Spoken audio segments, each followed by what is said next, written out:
I have the great joy of being able to lead certain sections and be a centerpiece to bring my experience and expertise and inspire the dancers around me so that we can truly embody the message and communicate it to the audience. As a post-genocide generation, it's very important to really understand what happened in the past and also to really not only focus on the horrific history, but also to show the new Rwanda and to show what we hope for the future. So I think dance, as we know, is a really used tool to express ourselves as a dancer. And having dance a part of this is really meaning something big because we are not only touching ourselves while performing, but also really bringing out that message to the audience, to people that will be watching the performance. In this creation process, there's been over 4 languages being exchanged at all times during rehearsal. But when we decide to come together in the language of the body and communicating this same message in our bodies, it becomes so profound because we unify together.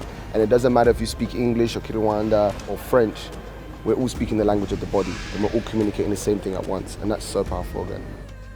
Kwibuka is always special, especially for Rwandans, but also to the rest of the world. For me, it's a big opportunity to be a part of this Kwibuka 30 as one of my dreams. I came with 9 young dancers, and it's special for them because they want to learn from the past, but also focus on the present and the future. When you say contemporary here, it was like, what is it? But for now it's evolution, so it's very important to see this. We are just really thankful for that, putting our art, our dance to introduce this piece, and also that they give us chance to show what we can do through art, because past years with art was so difficult to understand how can you just even come to dance. It's about Kwibuka, not something else, but now we are thankful for that.